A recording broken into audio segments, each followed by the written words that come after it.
Cette réalité physique est créée par la conscience collective. C'est un fait. Il existe ce qu'on appelle l'illusion de l'astral, qui est en fait comme un monde parallèle au nôtre. Et dans ce monde de l'astral, il existe aussi des polarités, le bien, le mal, le positif, le négatif, le haut, le bas. Il existe la même polarité que dans notre monde physique, notre illusion physique. Et comment fonctionne le monde de l'astral ? Eh bien, on va dire de la même manière que le monde de la forme, sauf qu'il n'y a pas de forme. Il n'y a pas de physicalité, de matérialité, comme dans notre monde physique. Mais d'une certaine mesure, d'une certaine manière, dans le monde de l'astral, il y a une organisation sociétale un peu comme la nôtre, où il y a des âmes bienveillantes, des entités bienveillantes et des entités malveillantes. Et il y a celles au milieu qui ne prennent pas trop parti, qui ne savent pas trop. Et en fait, quel est le lien entre le monde de l'astral et le monde de la forme, le monde physique ? Eh bien, c'est que le monde de l'astral, dans lequel on trouve absolument de tout, comme dans le monde physique, le monde de l'astral se nourrit du monde physique en le manipulant. Et donc, comment est-ce qu'il fait ça, entre autres ? Il fait ça grâce à ce que nous appelons les égrégores. Alors on sait qu'il y a des égrégores négatifs et des égrégores positifs, mais ce qu'on ne sait pas, c'est que finalement tous les égrégores sont négatifs d'un certain point de vue. Pourquoi ? Parce que tous les égrégores sont là pour amasser de l'énergie, concentrer de l'énergie. Et d'un certain point de vue, ce que nous appelons les égrégores positifs, nous pensons qu'ils sont positifs parce que nous pouvons nous brancher dessus pour faire ce que nous appelons le bien, pour guérir, pour couper le feu, pour faire tout plein de choses que nous pensons positives de notre point de vue.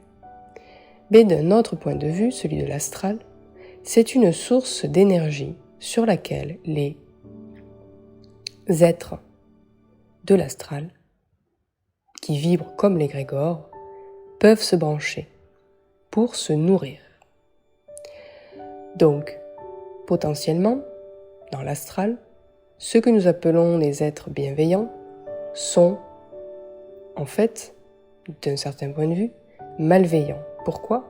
Puisqu'ils se nourrissent des égrégores que nous appelons positifs, que nous créons pour notre utilisation, mais aussi pour les nourrir. Je sais que tout ça est assez choquant et difficile à entendre, et moi-même, quand on m'a alerté, à ce moment-là, j'ai pris ça comme une alerte, comme une provocation, et mon ego n'était pas prêt parce que j'avais construit ma nouvelle réalité sur cette base de l'astral. Et donc, si l'astral fonctionnait tel qu'on me le disait, alors tout s'effondrait et il ne restait plus rien. Puisqu'à l'époque, je n'étais pas encore prête à entendre ça, puisque je n'avais pas créé des fondations plus solides pour pouvoir laisser tomber cette illusion, cette nouvelle illusion de l'astral.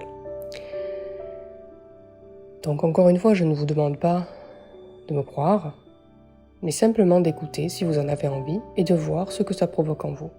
Ce que je peux vous dire, c'est que si ça vous met en colère, comme ça m'a mis en colère il y a quelque temps de ça, si vous rejetez en bloc tout ce que je dis, comme je l'ai fait il y a quelques mois, demandez-vous pourquoi ça vous met tant en colère. Demandez-vous pourquoi ça vous fait tant peur. Qui a peur? Demandez-vous qui a peur.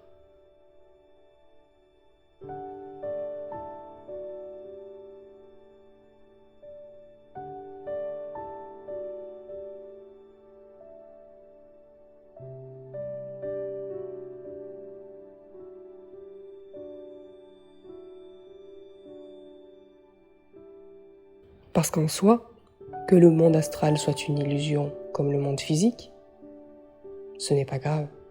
Pas grave du tout en fait. C'est juste un fait. Nous sommes en fait bernés par ce monde de l'astral dans lequel nous y mettons les saints, les maîtres ascensionnés, les anges, les entités, les esprits, les défunts, mais aussi toutes les entités plus malveillantes.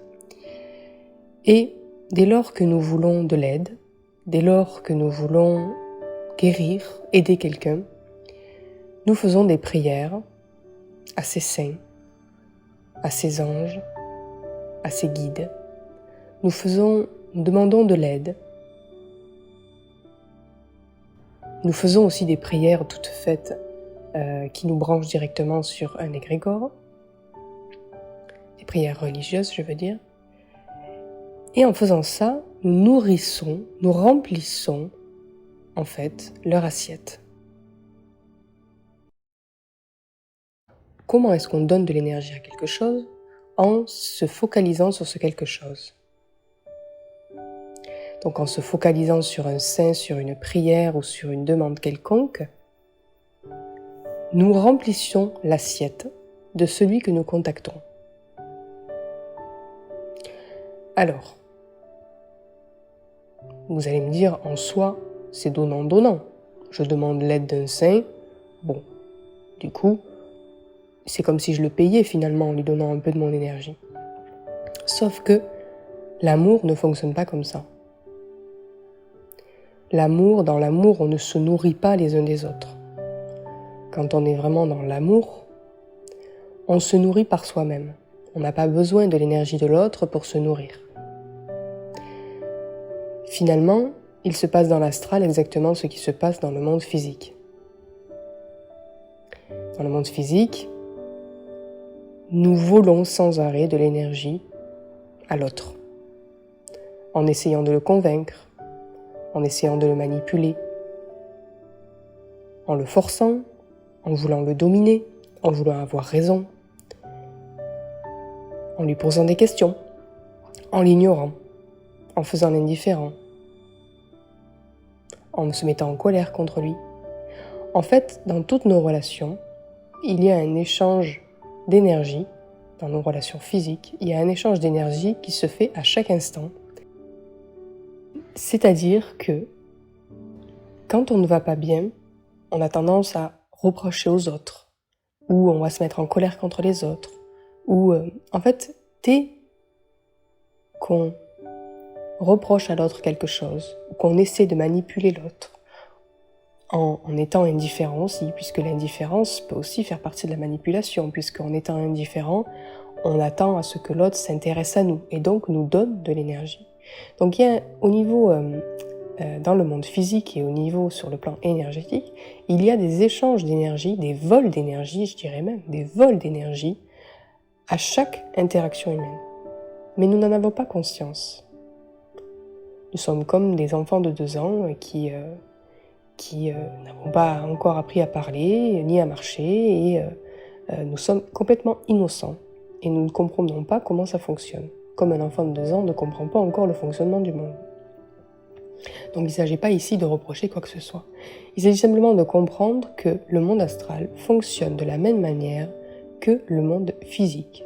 Dans le monde astral, même les entités que l'on appelle bienveillantes et en qui on a confiance ne sont pas vraiment amour, ne sont pas pur amour, parce qu'elles se nourrissent de notre énergie quand on les contacte.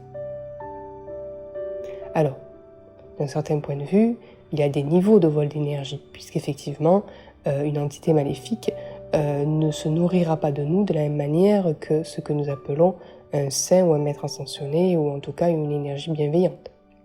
Mais elle se nourrira quand même de nous, si elle appartient au monde astral. Pourquoi je veux en venir à tout ça? C'est qu'en fait, encore une fois, quand on demande l'aide du monde astral, nous remettons encore notre pouvoir dans les mains de quelqu'un d'autre. Quand nous nous réveillons dans le monde physique, nous faisons ce qu'on appelle un éveil ou un réveil, hop, on sort d'une illusion, l'illusion du monde physique. On comprend tout plein de choses, on comprend les manipulations, on s'éveille à une nouvelle réalité. On prend du recul, on a compris que le monde physique n'était pas une fin en soi et qu'il y avait autre chose au-delà. Et donc naturellement, on s'ouvre au monde de l'astral. On s'ouvre à tout ce monde ésotérique, du soin énergétique, du tirage de cartes, du pendule, de toutes les pratiques en fait ésotériques qui sont excellentes, qui sont le pas suivant, le prochain pas, qui sont en fait l'étape suivante de ce qu'on appelle l'évolution. Donc tout ça est très bien. Je ne dis pas que c'est mal, c'est très bien. Ça veut dire qu'effectivement on s'est réveillé d'une illusion, le monde physique, mais sans se rendre compte qu'on était rentré dans une nouvelle illusion, le monde de l'astral. Ou en tout cas que le monde de l'astral, l'illusion du monde de l'astral était venue se coupler à l'illusion du monde physique. Et donc nous ne vivons plus uniquement dans un seul monde, dans une seule réalité, la réalité physique, mais nous vivons désormais entre deux mondes, la réalité physique et la réalité de l'astral, qui sont au final deux illusions. Nous vivons donc non plus dans une illusion, mais dans deux illusions. Et étant tout nouveau dans cette nouvelle illusion de l'astral, nous donnons tout pouvoir à ce monde de l'astral que nous ne connaissons pas vraiment et qui est tellement merveilleux que nous ne pouvons pas imaginer une seule seconde que ce monde de l'astral soit une nouvelle illusion et en plus de ça, qu'elle soit aussi manipulatrice et perverse que le monde physique. Il ne s'agit pas là de vous faire peur, simplement de vous informer. Alors, ceux qui vont avoir le plus peur, ceux qui vont être le plus en colère, ce sont ceux qui ont une pratique ésotérique. Ce seront ceux qui ont une pratique ésotérique, une pratique énergétique, de soins, de guidance. À ces gens-là, je vous dis, n'ayez pas peur. Ce que vous faites n'est pas mal. Si vous avez de bonnes intentions dans ce que vous faites, ce n'est pas mal. C'est très bien. J'ai juste envie de dire à ces gens-là, qu'est-ce que ça vous fait quand vous m'entendez dire tout ça? Je ne vous demande pas d'y croire. Je vous demande simplement de vous demander ce que ça vous fait quand je vous dis tout ça.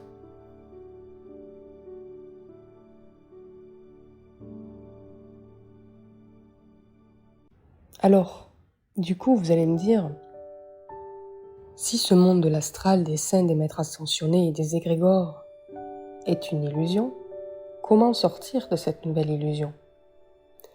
Eh bien déjà, en comprenant, en laissant la possibilité, en vous laissant la possibilité de comprendre que c'est une illusion.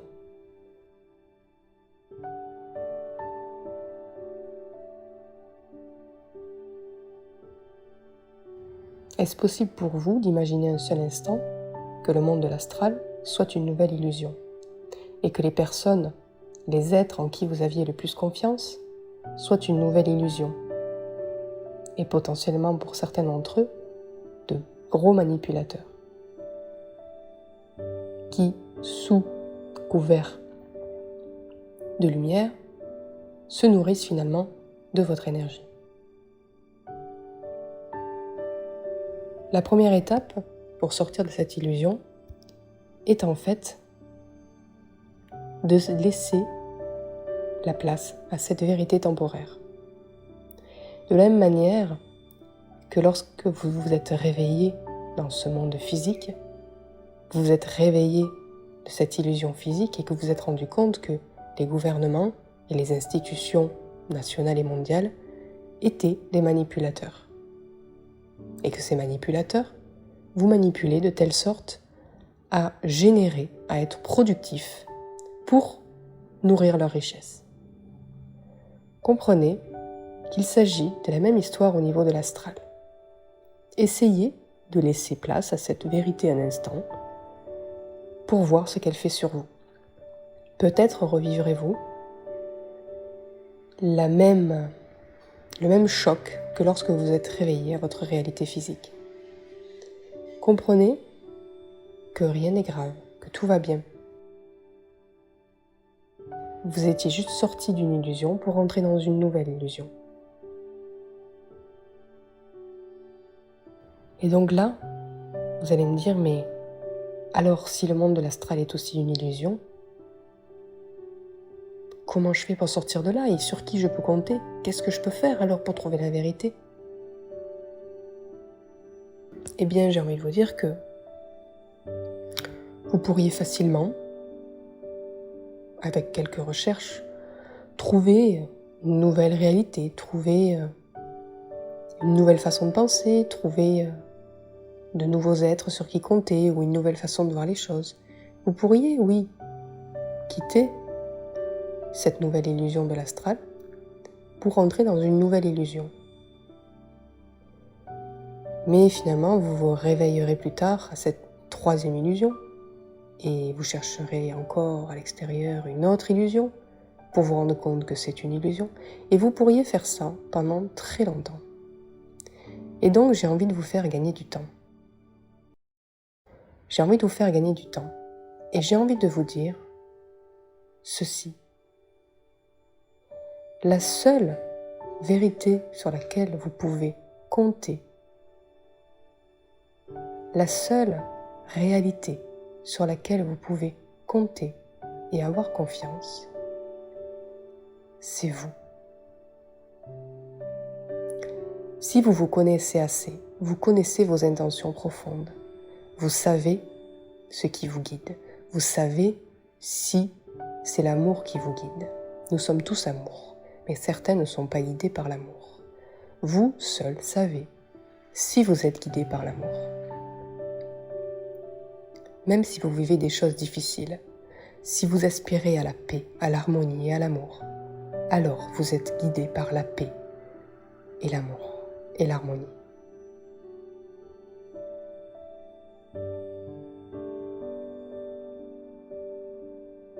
Je veux dire par là que si vous voulez créer de belles fondations, alors arrêtez de chercher des vérités à l'extérieur. Commencez à créer votre vérité de l'intérieur, c'est-à-dire commencez à penser par vous-même, commencez à réfléchir par vous-même. Arrêtez de chercher de l'aide à l'extérieur. Ou alors, si vous cherchez de l'aide à l'extérieur, ne lui donnez pas votre pouvoir. Acceptez cette aide extérieure comme un plus, comme un consultant viendrait dans votre entreprise pour vous donner des conseils. Vous ne donnez pas tout pouvoir au consultant. Vous le consultez pour qu'il vous donne éventuellement un nouvel angle de vision, pour enrichir votre angle de vision personnel, principal et intérieur. L'extérieur ne doit pas venir prendre les commandes du véhicule, de votre temple. L'extérieur intervient uniquement pour enrichir votre vérité intérieure. Et pour éviter, parce que des fois nous pouvons donner les rênes aux consultants sans même s'en rendre compte, vous pouvez faire ceci. Utilisez votre discernement. Demandez-vous toujours qui prend la décision là, qui réfléchit. Des fois, on peut être perdu, oui, et donner momentanément son pouvoir à l'extérieur pour qu'il nous guide. Vous devez toujours prendre vos décisions par vous-même, même si vous vous rendez compte après coup que c'était une erreur. Mais ce n'était pas une erreur, c'était une expérience. Je vais vous donner ma nouvelle façon de faire, qui n'est pas un exemple à suivre forcément, mais qui est une manière, on va dire, concrète de mettre les choses en place.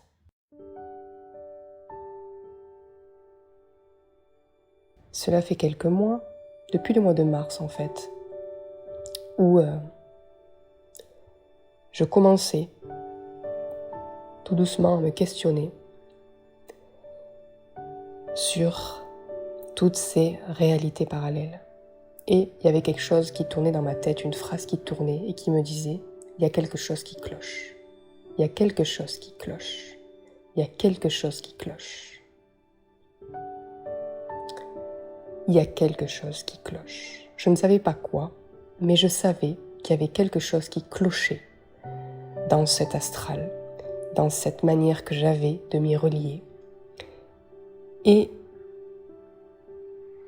ça m'est apparu évident il y a quelques jours qu'en fait, j'avais remis mon pouvoir subtilement dans les mains de l'astral et que dès que j'avais besoin d'éclaircissement ou d'aide, je demandais à mes anges.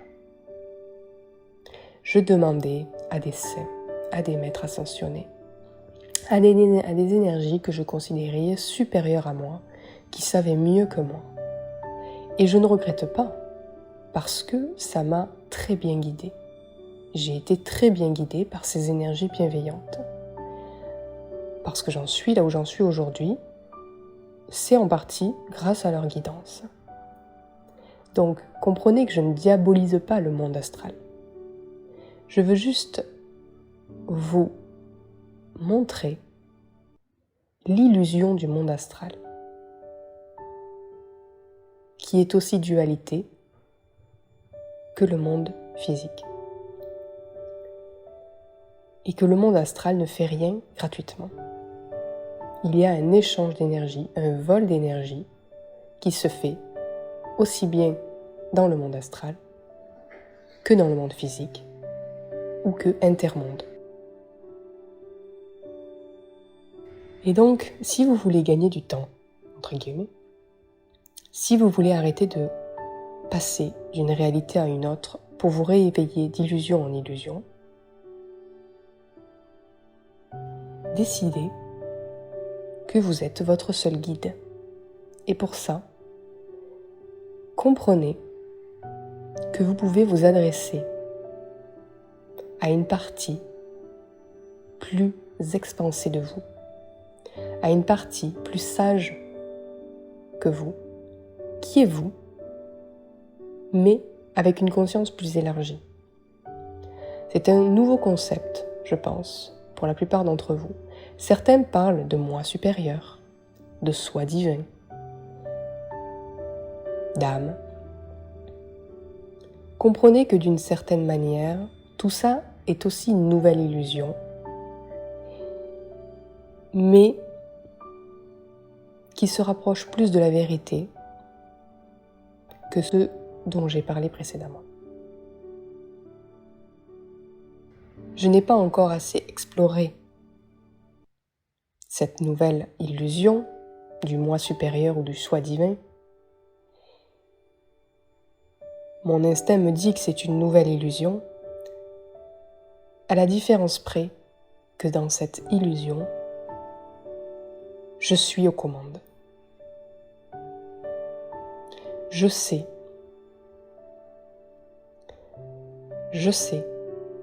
que je suis aux commandes et que je réfléchis par moi-même et que je décide et que je peux compter sur moi-même. Aujourd'hui, quand je demande de l'aide, quand je demande à être guidée, quand je demande des soins, quand je fais des soins, c'est avec cette partie plus grande que moi que j'agis. Je l'appelle, parce que ça me paraît juste, le soi divin, mon soi divin, ou mon moi divin. Comprenez que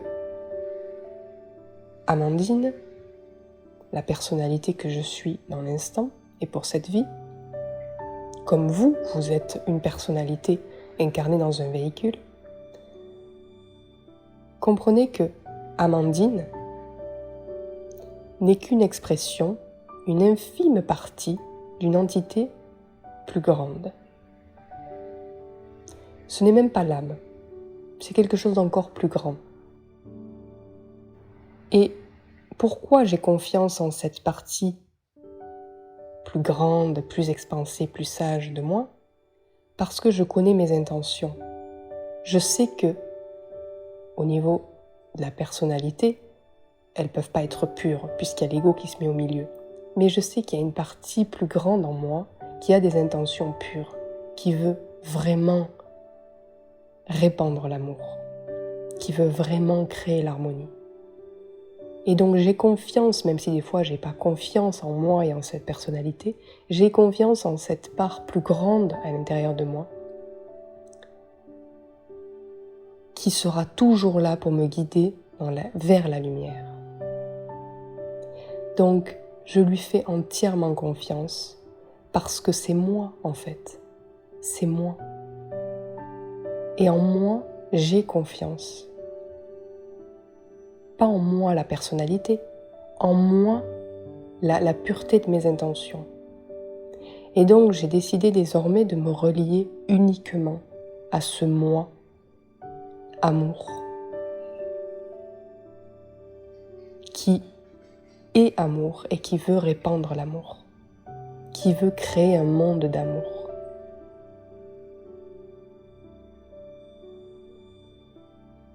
Donc, je dois vous dire que je fais ça depuis quelques jours et que c'est merveilleux. C'est merveilleux parce que j'ai l'impression que tout ce que je demande se réalise. Je demande à mon moi plus grand, à mon moi plus sage. Quand je dis ça, il n'y a pas de notion de supériorité. Mais je m'adresse à moi-même et je demande à ce moi plus puissant, plus grand, plus sage, de mettre en place, de créer dans la matière ce que le moi plus petit, en tant qu'Amandine, veut expérimenter. Je veux expérimenter quelque chose, je demande à mon moi plus sage d'organiser les choses pour que ce moi plus petit, le Amandine, puisse faire l'expérience de ce quelque chose.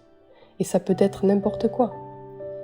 Et en fait, ce magnifique moi divin organise tout, dans les moindres détails, pour que je puisse expérimenter ce que j'ai envie.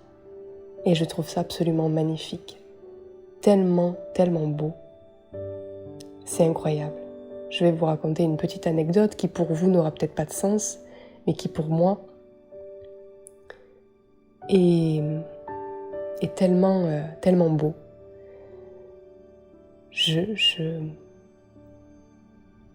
Ce que je veux, moi, le moi Amandine, veut la paix.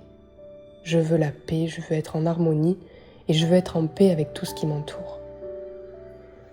Et depuis quelque temps, je suis fascinée par la musique gitane, par les Gypsy Kings. Je sais pas, le grattement de la guitare me transperce, me remplit d'une joie que je ne peux décrire. Ça me fait frissonner, vibrer. Et il y a 2 jours, ma mère m'envoie une vidéo et il se trouve qu'elle se trouvait au restaurant et par hasard, il y avait des chanteurs de musique gitane qui étaient juste en face du restaurant et qui faisaient un petit concert surprise. Et quand j'ai vu ça, j'étais un peu jalouse. Je me suis dit, waouh, la chance, trop bien. trop génial. Et donc là, j'ai dit à mon... Donc c'était jeudi soir. J'ai dit à mon moi divin, j'ai dit s'il te plaît, organise la même chose. Je veux pouvoir vivre ça, je veux voir des gitans chanter. Et donc ça c'était jeudi soir. Nous sommes samedi.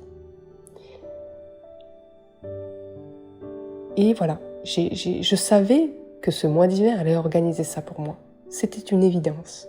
Parce que ce mois divin, c'est moi. Et donc si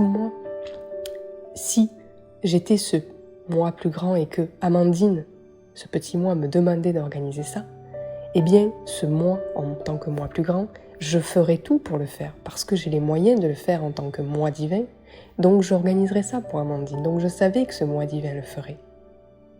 Et donc j'ai envoyé ma demande à ce moi divin et j'ai laissé ça de côté. Le lendemain, donc hier, le vendredi soir, nous allons au cinéma, à 19h45.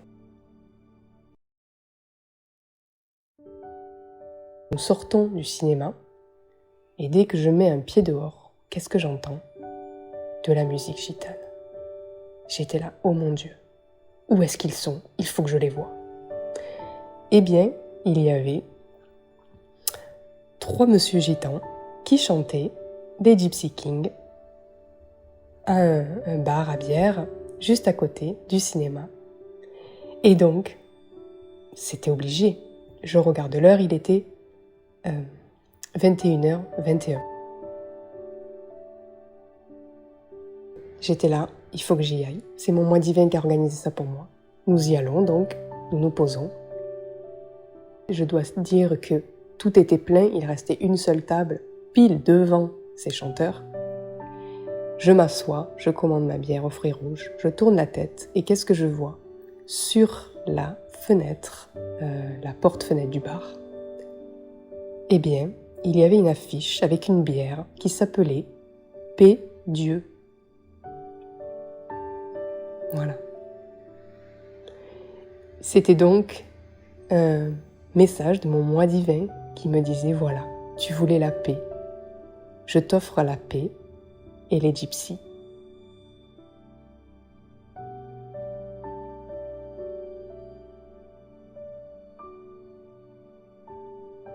Et c'était une soirée absolument formidable où j'ai pu danser comme une enfant avec les autres sur cette musique gitane. Il a donc fallu 24 heures à mon moi divin, même pas, pour organiser ça. Vous voyez à quel point c'est beau ? Je suis pas sûre que l'astral aurait pu organiser ça aussi parfaitement. Et c'est là où en fait, on nous demande de reprendre notre pouvoir. On nous invite à reprendre notre pouvoir et à être parfaitement autonome. Il ne s'agit pas de quitter une illusion physique pour intégrer une nouvelle illusion non physique et remettre son pouvoir dans les mains d'entités non physiques, alors que nous venons justement de reprendre notre pouvoir des entités physiques. Est-ce que vous voyez le processus ? Nous avons quitté une prison pour rentrer dans une nouvelle prison.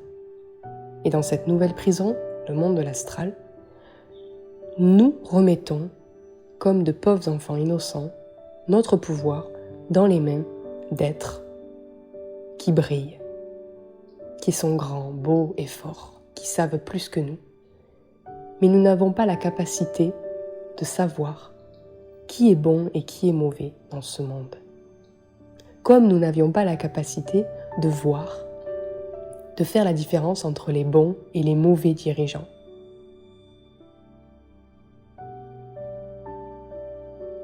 Parce que on constate aujourd'hui dans notre monde physique que les meilleurs dirigeants, entre guillemets, sont souvent les plus mauvais. Et pourquoi ils sont d'excellents dirigeants, en apparence ? Parce qu'ils sont d'excellents manipulateurs. Et donc, je ne dis pas que c'est vrai, mais il me semble que cela pourrait être aussi vrai dans le monde de l'astral. Mais je ne sais pas, vous voyez. Ce que je mets en lumière ici, c'est à quel point nous sommes d'innocentes petites choses qui ne comprenons pas du tout comment fonctionne l'astral. Alors certains vont me dire si, moi je comprends très bien l'astral parce que je discute avec telle et telle entité, parce que je canalise telle et telle entité. Et je ne vais pas dire le contraire. Vous faites ce que vous avez à faire et si ça vous semble juste, continuez de le faire. Ce que je veux dire ici, c'est que si vous prenez l'espace d'un instant, le temps justement d'y réfléchir, qu'est-ce qui vous dit que ce qu'on vous envoie comme information provient d'entités amour? Comment seriez-vous capable, je n'essaie pas de vous convaincre et de vous dire que vous canalisez les mauvaises personnes. Je n'en sais strictement rien. Je ne sais pas si vous canalisez l'amour, Dieu, ou si vous canalisez un usurpateur. Je ne sais pas. Je n'ai aucun moyen de savoir. Je n'ai aucun moyen de savoir qui vous canalisez. Et je ne suis pas en train de vous dire que vous canalisez mal ou que vous canalisez pas les bonnes personnes. Je vous invite juste à vous poser la question de comment pouvez-vous être sûr que ce que vous canalisez est bien l'amour? Est-ce que c'est parce que ça vous délivre des messages d'amour? Ou est-ce que vous avez un autre outil, un autre moyen de savoir ce que vous canalisez? Je ne sais pas, voyez, je n'essaie pas d'induire de réponse. Je vous invite à y réfléchir. Par exemple, moi, dans mon cas, j'ai beaucoup travaillé avec le Laoshi et le maître Lao Tse, justement. Je peux constater que le Laoshi a fait des merveilles sur moi, autour de moi. Je peux constater que 99% des retours que j'ai eus, parce qu'il y a eu toujours quelques retours qui m'ont dit que le Laoshi c'était pourri, 99% des retours de personnes qui m'ont dit ça a changé ma vie et j'ai beaucoup plus d'harmonie dans ma vie. Donc, de manière objective, parce que moi je ne suis pas là pour défendre le Laoshi, de manière objective, je constate que le Laoshi a fait plus de bien que de mal.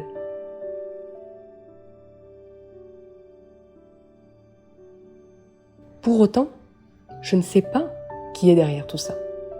Je ne sais pas véritablement si le maître Lao Tse, quoique l'histoire dise que le maître Lao Tse a véritablement existé, mais le maître Lao Tse n'est plus.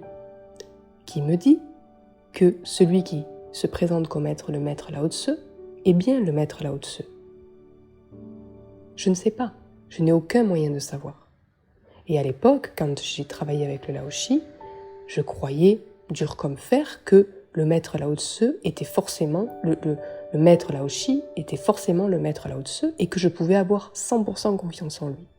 Aujourd'hui, je ne dis pas que je n'ai plus confiance en lui, je dis simplement que je n'ai aucun moyen de savoir si le maître Laoshi est véritablement le maître Lao Tse.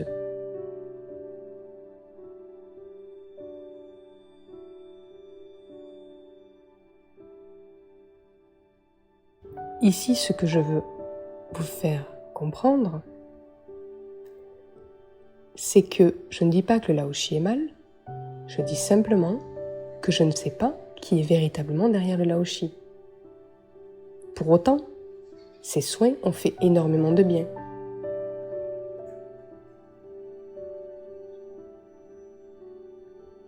Il ne s'agit pas de dire que le Laoshi est bien ou mal, simplement que je n'ai aucun moyen de savoir qui se trouve derrière le soin Laoshi. Je le répète plusieurs fois pour que ce soit bien ancré. C'est-à-dire qu'aujourd'hui, vous le savez, je ne fais plus de soins à autrui. Je demande désormais à travers mon soi divin que les soins soient faits. C'est-à-dire que c'est mon soi divin, mon soi plus grand, qui décide qui doit intervenir dans le soin de la personne. Parce que j'ai confiance en ce moi plus grand, qui travaillera uniquement avec l'amour. C'est pour ça que je ne décide plus moi-même de faire des soins. Je travaille avec mon soi divin qui est l'intermédiaire. Donc, je ne dis pas ici que ceux qui ont des pratiques ésotériques doivent arrêter leurs pratiques. Certainement pas. J'invite simplement ces personnes à sortir de l'enfermement dans lequel elles sont. Et quand je dis sortir de l'enfermement, ça ne veut pas dire que c'est mal ce que vous faites ou que vous devez sortir de l'enfermement. J'essaie simplement de vous inviter à vous poser des questions sur votre pratique. Non pas parce qu'elle est mauvaise, simplement pour vous questionner, si vous en avez envie. Et voir finalement derrière le masque de cette pratique. Qui est aux commandes ? Qui est aux commandes ?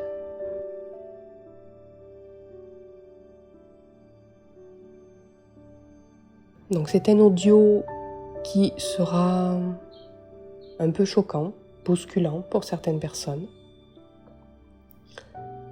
Mais gardez votre calme, tout va bien. Tout va bien. Pour certains, tout cela est absolument inacceptable et c'est très bien. Pour d'autres, ça va venir confirmer un certain ressenti. Et pour d'autres encore, vous avez déjà traversé cette expérience et vous vous êtes, comme moi, reconnecté, vous avez décidé en tout cas de vous reconnecter à votre moi divin pour n'agir, ne penser qu'à travers lui. Ici, l'invitation, elle est simplement à reprendre votre pouvoir